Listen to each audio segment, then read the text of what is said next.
A pandemic is a worldwide epidemic.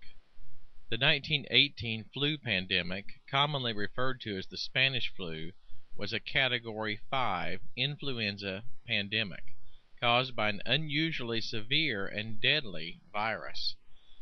The Spanish flu is believed to have killed up to 100 million people. The World Health Organization maintains a 6-phase pandemic alert system.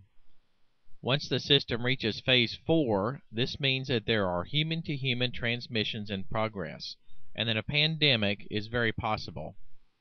Phase 5 means that a pandemic is imminent, and that any preparation should be made and finalized immediately. Phase 6 means that a pandemic is in progress. Here are some common sense steps recommended by the Centers for Disease Control and the World Health Organization that might prove useful in case of a pandemic. Viruses are tiny particles, germs, that you can't see, but these are left behind everywhere by anyone that's contagious on anything that they touch or are near. Tip number 1 is to wash your hands regularly. It's easy to pick these viruses up on your hands almost anywhere.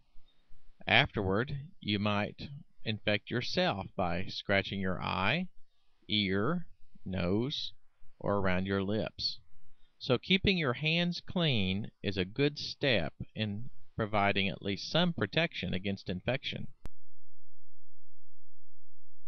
Using antibacterial wipes to wipe off items such as shopping cart handles that are often held by other people, or anything that could be handled by a contaminated person, may provide some protection.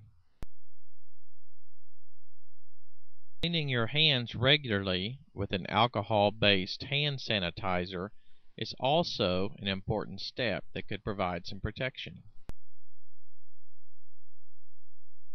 Tip number 2 is to protect yourself from inhaling virus particles that could easily set up residence in your lungs. An N95 rated mask can provide some protection. Make sure the mask you get says on the package that it's rated N95. This will provide protection from many small particles such as viruses. Then make sure that you understand how to wear the mask and that it's fitted properly on your face to provide protection. It's best to stay away from infected people, but sometimes that may not be possible, so a mask can provide some protection. Number 3 is to wear latex gloves. Wear them when you're doing laundry, disposing of the trash, cleaning, or caring for anyone that is sick. Remember, when you wear the gloves, these will protect your hands, but they will not protect you if you place the gloves on or around your face. And remember, anything that you touch while you're wearing the gloves that are contaminated will also become contaminated itself. Tip number 4 is to regularly disinfect anything that could be contaminated. You can use bleach to create a disinfecting solution. Mixing 1/4 cup of bleach to a gallon of water is often recommended as a disinfecting solution. Cover your mouth and nose with tissue when you cough or sneeze. Then place this tissue immediately in a wastebasket so it cannot contaminate anything else. If you don't have a tissue, you can cover your mouth and nose with your upper sleeve, not your hands. Then clean your hands as soon as possible using soap and water or an alcohol-based hand wipe or alcohol-based gel hand sanitizer with at least 60 to 95% alcohol. Clean your hands regularly, as we've already discussed.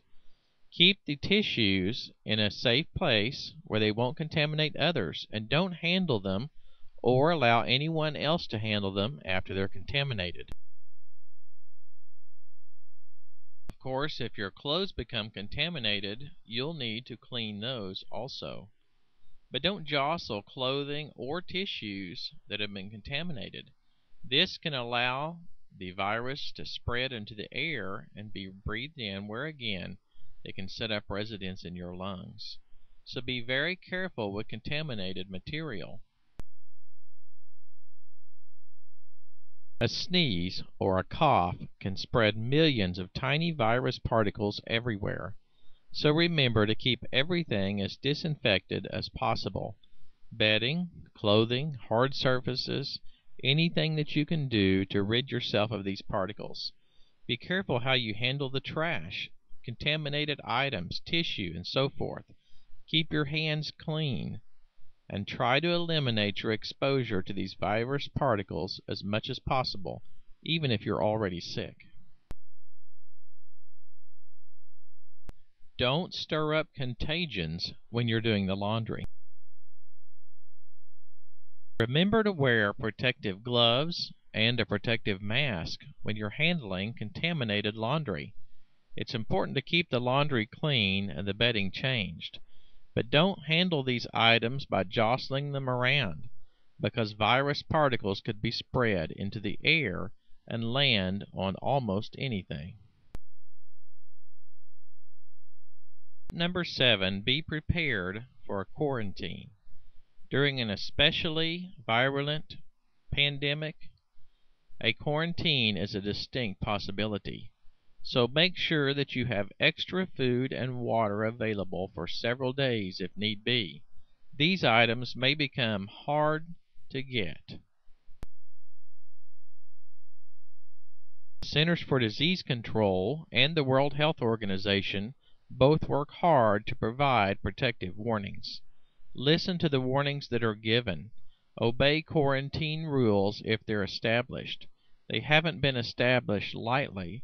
They're absolutely necessary.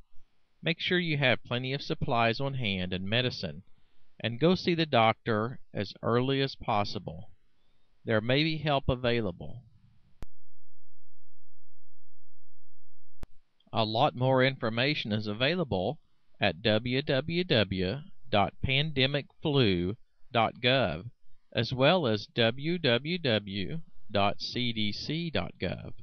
We appreciate so much you taking time to watch this video.